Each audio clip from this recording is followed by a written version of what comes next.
the more self-compassion we have, the more motivation we're going to have, because we let go of that all or nothing thinking. We stop thinking that we have to achieve it all. And self-compassion almost gives us the space to fall and that be okay, because we don't have to have it all together.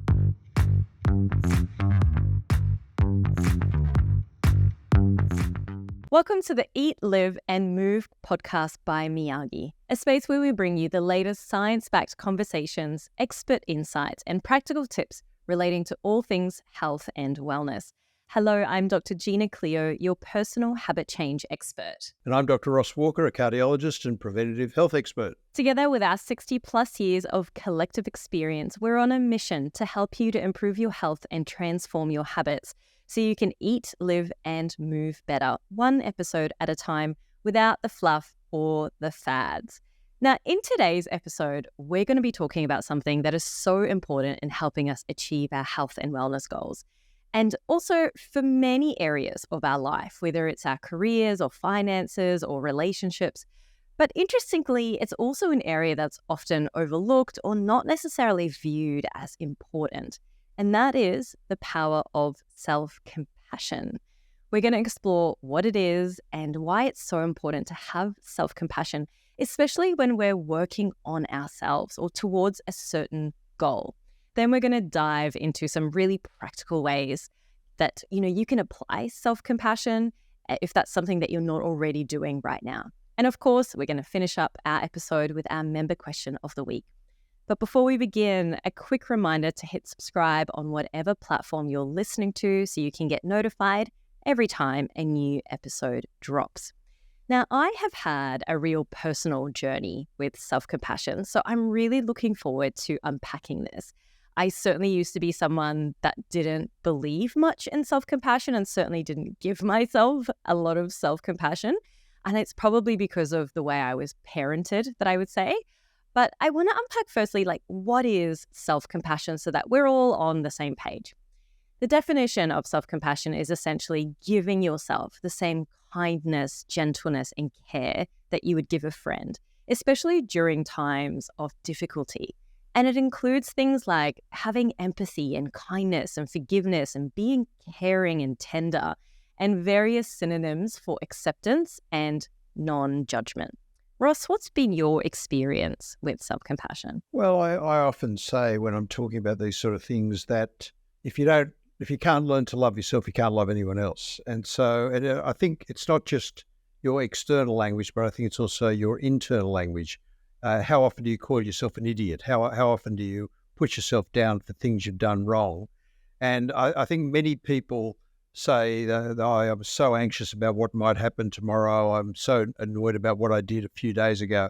There's a wonderful saying that a sinner has a past and a saint has a future. So I think it's really important that we do learn self-compassion. And look, it's interesting. The concept of self-compassion was developed by psychologist Kristin Neff almost 20 years ago, and it has three main components. So over to you, Gina. You're the expert. I love Kristin Neff. I've actually got her book right here on my bookshelf. I'm going to have to grab it. And of course, it's appropriately named Self-Compassion. Now, the three main components of self-compassion are self-kindness, common humanity, and mindfulness. So self-kindness, it's about being warm and understanding towards ourselves rather than being harsh or critical or judgmental. And it really just involves the acknowledgement of imperfection, and that imperfection is part of being a human being and responding to ourselves with sympathy and with love. And I think this is really important, especially when we're talking about achieving goals, because I think we often expect or want or desire our success to be this linear process. But it's never going to be like that, especially with changing our habits. It is always going to be a process of 2 steps forward, 1 step back. I always say to people, it's not a matter of if you fall off the wagon. It's a matter of when you fall off the wagon. And I think self-compassion and that self-kindness is so important when that inevitably happens. And having good knee and elbow guards so you don't scrape yourself too much. Oh my God. Seriously, Ross, at it again. Then we've got common humanity is that second component of self-compassion. And this is really about recognizing that suffering and personal inadequacies are part of the shared human experience, rather than feeling isolated or unique in our own struggles. Self-compassion involves understanding that literally everybody faces challenges and every single person makes mistakes. It's so easy to idolize certain people like us, like doctors, that people just think that I have amazing habits and you must have a heart of, I don't know, what kind of heart do you have? Like a bionic heart, probably, Ross? I don't think so. No, mine just chugs away all day doing what it's supposed to be doing. Good. But essentially, we all make mistakes, don't we? Oh, yeah. And I mean, that's the point. It's really, really weird. I find as a doctor, you might say, oh, I got sick the other day. And people say to me, but you're a doctor. Doctors don't get sick. Yeah, doctors don't have emotional problems. I mean, really? I mean, we're all a little bit unusual. It's just varying degrees of weirdness. That's all. I like to call it spiciness rather than weirdness. Yeah, some people I know. I even got a chili tattoo on my arm, like that's spicy. We're all a bit spicy. Okay, I just put it on my food, not on my arm. You know what? Whatever you choose, that's fine. Now, the last component of self-compassion, of course, is mindfulness. It's about approaching our own thoughts and feelings with an open, non-judgmental awareness. And mindfulness allows us to observe our emotions without getting too entangled in them, which really promotes that balanced perspective on our experience. And this is so much easier said than done, to have a thought or a feeling and not being judgmental about it, because I think we're so, used to thinking this is a bad thought or this is a negative emotion, when really mindfulness is just about being totally non-judgmental and just having that awareness. You see, I often say on that very subject that people should be really nurturing inside themselves that conscious observer, that non-judgmental conscious observer that should be there, a little voice in the head that's not the monkey brain that puts your thoughts all over the place and you're getting anxious about everything, but just saying, you know what, maybe you should just tone it down a bit. Not a criticism, just tone down, take a breath and just be aware, just be present in the moment. I think it's interesting. I was interviewing someone on my radio show the other day. He's our resident psychiatrist, Dr. Tani Ahmed. He was talking about the difference between anxiety and depression. And he made a really interesting point, a bit what I was saying about the saint has the future and the sinner has the past. He's saying that anxiety is really a feeling of not being happy about what may happen in the future, whereas depression is more what has happened to you in the past, and they're different sort of feelings. Yeah. And I find that so interesting because most of the time our minds are either in the future or the past. Like rarely are we truly in the present moment. Yeah. It's such a gift when we can do that for ourselves. And do you think that you've got this mentality, Ross? Do you think it's because you've been meditating for 30 years? You think that's helped you with that mindfulness? Absolutely. But also I've got this magnificent wife I've been married to for 46 years who keeps me very grounded. So I think it's a lot of things, but meditation's been a big thing for me, Sven. I think everyone should have a half an hour of silence every day. I think that's really important as well, because that grounds you. You're very, very present when you meditate. Yeah, God, I'm sure the parents are all like, please give me that 30 minutes of silence a day. Now, the biggest and most successful transformations come from a place of self-love and self-compassion, not self-loathing. And this is evidence-based, people. I've pulled that straight from the research. Now, but if I asked you to list off all the things that you loved, how long would it take for you to say yourself? Self-compassion is not about self-indulgence. It's not like, oh, go on, snooze your alarm for another 15 minutes again today. And it's certainly not self-pity. It's about recognizing in ourselves that we're human and we are naturally imperfect and that we're all in this together. A parent who loves their child isn't going to say, yeah, go on, do whatever you want to, because that's not care, it's not protection. A loving parent sets boundaries and rules, but, they all come from a place of care. Now, on the opposite side, or the opposite end of the scale of self-compassion is self-criticism. I think it's something that we're all pretty good at doing, as being self-critical. Self-criticism is strongly linked with feelings of unhappiness, dissatisfaction in life, and self-sabotage. If you don't love something, you're not going to be motivated to treat it very well. If you tell yourself that you're a failure, you're going to act in ways that align with those thoughts. If you tell yourself that setbacks are a part of any success stories, that belief system enables you to not only cope with the stress of life, but to thrive in the face of it. So self-compassion feels good, and it gives us, that sense of wanting to treat our bodies well because we deserve to be treated well. So just give us some sort of idea of the difference between self-criticism versus self-compassion, how they sit. Yeah, love it. So self-criticism is like viewing your mistakes as a failure and falling into cycles of negative self-talk. Self-compassion, on the other hand, is knowing that we're all imperfect and mistakes are how we learn and grow. Self-criticism is judging your self-worth by your performance or your external success, like what you've been able to achieve. Whereas self-compassion is understanding that we are so much more than our accomplishments. And then lastly, self-criticism is striving for perfection, and it's that unrelentingness, whereas self-compassion is just striving for fulfillment and for progress. So I've got this feeling you're about to read a passage from a book by Kristin. Because I'm like, I just love this book. I think it's because you love that damn book. So please read us the passage. Damn book, Ross. Wash your mouth out. Sorry, that wonderful book by Kristin Neff. I would love to read you this passage. It says, self-compassion involves valuing yourself in a deep way, making choices that lead to well-being in the long term. Self-compassion wants to heal dysfunctions, not perpetuate them.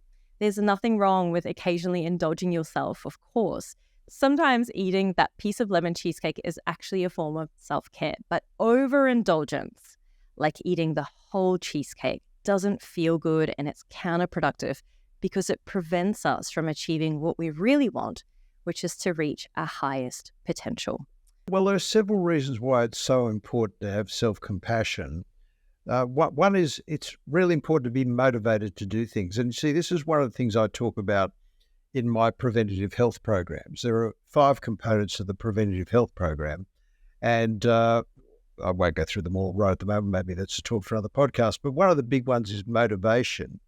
And it's interesting that there are really 4 quadrants of motivation, and different people are motivated by one of the different things in these quadrants. So some people are just motivated by power and money. And so when they get ill, all they want to do is to be able to get well enough to get back to work. And that's their major motivation. Other people are motivated by things like altruism. They want to do the right thing. And so again, all they want to do is get back to be able to inspire people and and be an example for other people. Other people are motivated by hedonism. All they care about is pleasure. Doctor, will I be able to have my cheesecake again after the heart attack? And then finally, some people are rightly so motivated by love. You've got the grandparent that just want to be well so they can continue to care for their grandchildren, as one example. So I think motivation's a really, really tricky thing to deal with, but you have to find out what motivates that particular person to allow them then to go to their self-compassion, their place of self-compassion. There's no point talking to somebody who's a pure hedonist about altruism. They don't care about that. That's true, but it also works in a cycle. The more self-compassion we have, the more motivation we're going to have, because we let go of that all or nothing thinking. We stop thinking that we have to achieve it all. And so self-compassion almost gives us the space to fall and that be okay, because we don't have to have it all together. Yeah, I agree.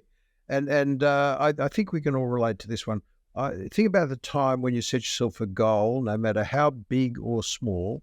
Let's say, for example, it was to exercise 3 times a week. Short of this, because that week you had other commitments like your daughter's dance. I've got to tell you, one of the worst days of my life was going to the North Shore Dance Academy for 3 hours, where I watched all these children with whom I share no DNA to see my daughters for about 30 seconds on the stage. But anyhow, that aside, I digress. You love that. That's absolutely 3 hours. That is commitment. It sounds like you're still resentful about it. How long ago was that? Oh, that was about 20 years ago. I'm still getting therapy. Do you still tell them about it? Do you still sit there and go, I sat for 3 hours and watched all these kids? I make a joke about it. So it's or your son's soccer practice on a Thursday, but you can approach it in 2 ways. You can beat yourself up like I did on that day of the North Shore Dance Academy, or that you didn't reach your goal, tell yourself you're a failure, you're never going to achieve it, or give yourself some self-compassion. Take it as a learning experience and think about how, even if it is the North Shore Dance Academy, you can improve it for the next week. Or you could have what's called the Pollyanna principle. Now, many people don't know who Pollyanna was, but she was in this wonderful movie called, strangely, Pollyanna. And she'd go to church and she'd walk out of church with this huge smile on her face. This boring sermon. They said, "Why are you smiling?" She said, "Because it's another week before I have to go through that again." So I think, Oh my goodness. which is great. Haven't watched the movie, haven't heard of the theory. I do really love the strategy, though, of having self-compassion when you don't get to your goal, those 3 exercise sessions a week, if that's your goal. And you've got all these, because life happens. It happens, whether it's dance classes, soccer practices, or something else. Life happens, so it's okay. And then there's the second approach. You'd like you to remain motivated, positive, and keep moving forward rather than getting yourself into a negative mindset where all this negative self-talk tells you can't do something. You're ultimately going to give up on it because you believe you just can't do it. Yeah, it's so true. Now, I'd love to talk about some tips then to improve self-compassion, because I think we're pretty convinced that it's a good idea. But how do we actually do it right? So research shows that the more we practice being compassionate and kind to ourselves, the more that we're going to apply good habits of self-compassion. So here are some tips to help you practice a bit more self-compassion in your day. The first thing is visualize your best friend or close family member. When facing a challenge, imagine what advice or support your best friend would offer you. And then you want to apply that same advice or support to yourself. Have you ever done that before, Ross? I can't say I have, actually, but it's a very good tip. It's a damn fine tip, if you ask me. Oh, well, thank you very much. I pulled that out of the research, but I'll take your gratitude anyway. And then top that off with tip number 2, which is creating a self-compassion mantra. Now, it is so odd as a scientist to talk about visualization and mantras and meditation, but honestly, there is so much evidence behind this. I wouldn't be saying it otherwise. So having a mantra, you can call it whatever you want to, right? An affirmation is really just a short, positive phrase that you can repeat to yourself when you're having those challenging times. And it can be something like, I'm doing my best, I'm doing everything I can, or I deserve kindness and understand. What are your mantras? I've got to say, I use mantras every day when I'm doing my meditation. So I do it more as a preventative thing rather than waiting till the disaster happens. So yes, Can we pry into what your mantras are? Not really. No. Too personal? They're very personal. But I certainly do use them as a form of meditation, as a form of motivation.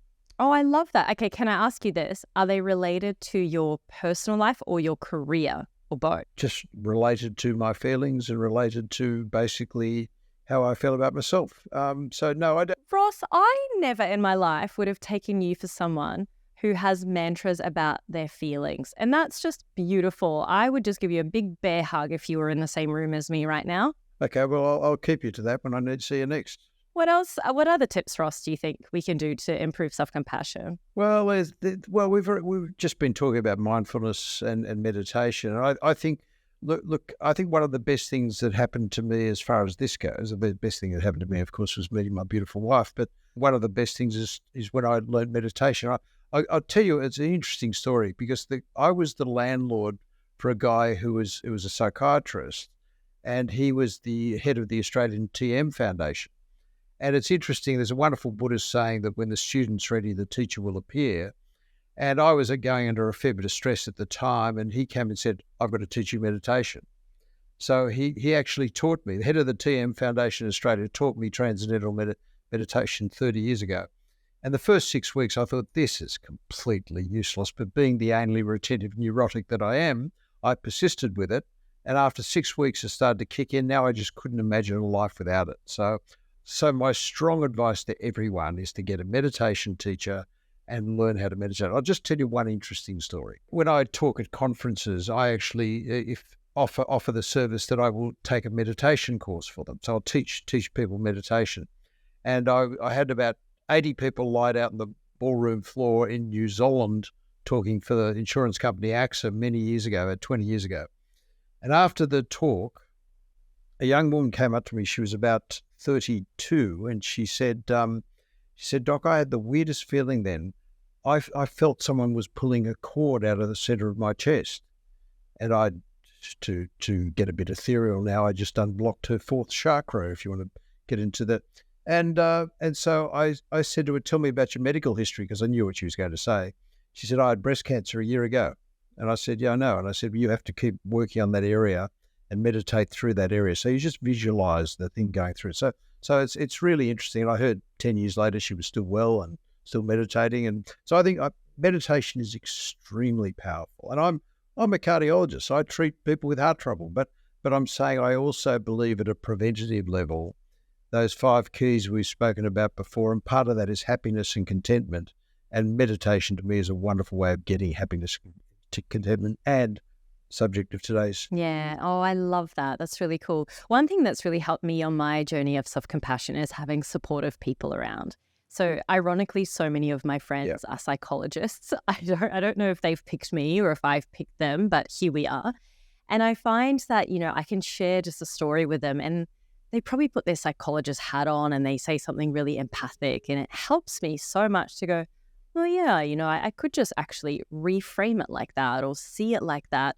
And the other thing they've really helped me to do is being able to celebrate my achievements, whether they're big or small. I've been through a really horrible separation with my ex-husband. I found out he was cheating on me. I went through this really traumatic event. And yeah, I never liked him. Never. Yeah, he was a drop kick. I know if you're listening, you're a drop kick, but he won't be listening anyway because, this is self-improvement. Moving right on from that, is really, my friends, they help me to be able to celebrate those little wins. The fact that I can be vulnerable again and be remarried to someone else, to, be able to get up on my feet again and pay my own house off and do all these things that, somebody else would think just, I guess other people would struggle with that. And it was a struggle. But can I say, it's a superb point that it's really important to surround yourself with positive people who will really inspire you to be your best. And I think that's your family and your close friends and people who actually value you. Because the trouble with our world is there are not too many people who will celebrate your success. And it's you've got to be around people who actually do care and do want you to do well and want you to be happy. Yeah, that's very true. It's definitely been a game changer for me. Yeah. This final one here, which is journaling, I think it is really important to keep some sort of journal or diary where you do write down what you feel. And in fact, it's been shown on numerous occasions that people who just do a thing called image streaming, which is just writing down any random thoughts that might come into your brain, it actually increases your IQ. So let alone it's great for your self-compassion, but it's just good to, it's a bit like goals. Goals that are not written down are just dreams, but goals that are written down and put in some sort of journal become goals. I struggle so much with journaling. Like, I know it's good for you. I read it all the time, but I'm just not a journaler. I don't like writing things down. I'll write down my goals. I've got to-do lists for everything. But talking about my feelings when I'm writing it down, I'm like, I just want to process it externally. Like, I want to talk to someone about it. Yeah, but we're all different. I mean, there are people who are visual learners, people are auditory learners, people are kinesthetic learners. You just got to find out whatever works for you. I don't think there's any hard and fast rules. You find out what works for you. It's a bit like exercise. When people say to me, Doc, what's the best form of exercise? It's not walking, it's not swimming, it's not cycling. It's one you'll keep doing. So if you hate going to the gym, don't go to the gym because you won't keep doing it. I mean, I'm one of the worst swimmers on the planet. When I have swimming, people think I'm drowning because I'm so bad. But one of my best mates is an Olympic swimmer and he loves swimming. So just whatever switches you on. I like it. You know what switches me on? This book by Kristin Neff. So you should have mentioned that. Yeah, you should have mentioned it. Yeah. You know what? I've got another little quote for you from the book. I'm sure you have. This one's a real goodie. What a shock. No, listen to this. You'll love it. It says, self-compassion is a practice of goodwill, not good feelings. With self-compassion, we mindfully accept that the moment is painful and embracing ourselves with kindness and care is in response, remembering that imperfection is part of the shared human experience. Ah, isn't that good? And then my absolute most favorite quote from her, this I actually wrote in my book and I credited her. She says, "A moment of self-compassion can change your entire day. A collection of such moments can change the course of your life." Boom, that's a drop mic moment, that one. And do you know that somewhere around the world, Kristin Neff is she's quoting something from one of your books? I would have such a starstruck moment because I love her. Thanks, Kristin. Or should I say Dr. Neff? Now, I've got one more quote for you because I've written a lot about self-compassion. It's something I've obviously researched a lot for myself and for my clients. And this quote is just it's like a warm blanket. All right, it says, "Little seeds. Today I will be good to myself and tomorrow maybe a little bit better until being good to me is a little easier and maybe even someday not so hard at all." Oh, did you feel the warm blanket? Look, I had this little goosebumps running up my spinal cord, just a bit of a kundalini moment just then. Yeah. Excellent. Now, Ross, we're going to end with our member question for the day. Are you ready for this one? I'm ready. All right. This one is from Katie, who says, "I've struggled with my mental health most of my adult life. I try to do things like meditation and regular exercise, which both help, but I've read that certain foods and the Mediterranean diet can help with depression. Is this true? What foods should I be focusing on to help?" Okay, well, interestingly, a lot of people don't realize this, but there's a strong link between gut dysbiosis, which is a problem in the microbiome. So all of us are about 40 trillion human cells and somewhere between 40 to 100 trillion gut bacteria. So our gut bacteria are pretty important for us to have a balanced life and to feel well. And we've heard so much over the past few decades, especially in the last decade, about the vital importance of having a healthy gut microbiome. And tragically, not many people do. And many people have gut symptoms, but there's also systemic symptoms that are related to having a gut dysbiosis. And also, there's a link between gut dysbiosis and depression. So, for example, a lot of people don't realize that 90% of serotonin, which is the mood chemical, is made in the gut by healthy gut bacteria. So I think if people follow the Mediterranean diet, there's nothing flash about it. We all should be having 2 or 3 pieces of fruit per day. We should be having 3 to 5 servings of vegetables. Servings about a half a carrot. It's not a huge amount. Less than 10% of people do. And so I think it's really important that people look at the fruit and vegetables. I think it's good to take a good quality probiotic, but not all probiotics are created equal. And what else is the Mediterranean diet? Well, it's avoiding processed packaged muck masquerading as food, and keeping down your intake of all the sugary based things. So I think, yes, following a Mediterranean style diet, which is basically the fruits and vegetables, little bits of meat, eggs, dairy, chicken, fish, nuts, and olive oil, that will certainly help. And another good point here about somebody who's suffered with mental health issues, exercise is very important. So 3 to 5 hours of exercise every week is also very good. Yeah, love it. And I think Katie said that she did exercise. So yeah, it's really just talking about the diet. And something that I would add to that, Ross, I love all those points, is having things like omega-3 fatty acids have been shown to help with depression. So, those omega-3 fatty acids are found in fatty fish, in flax seeds, and chia seeds, and walnuts. And they really do help to improve our mood, as well as nuts and seeds. A bit of dark chocolate will always go a long way. And here's one that not many people talk about is water. Staying hydrated is so crucial for our overall health. It helps our gut microbiome, and being hydrated actually does the opposite of having a negative mood and the opposite of us not being able to concentrate. So it can really work wonders. Yep. No, I totally agree with all of that. I think that they're very important points. Wonderful. Well, that brings us to the end of this week's episode on Eat, Live and Move with Miyagi. Thank you so much for being here. And I'm really excited about next week's episode because it's a topic that everyone needs to hear and anyone can benefit as we approach the new year. We're going to be talking about New Year's resolutions. Do they really work, and should we even be setting them in the first place? It's going to be an insightful discussion, so please make sure that you tune in to this episode. And whatever platform you're listening to today, please hit subscribe so you don't miss out when we drop a new episode. That's all from us. Thanks again, and we'll see you next week. Bye. Bye.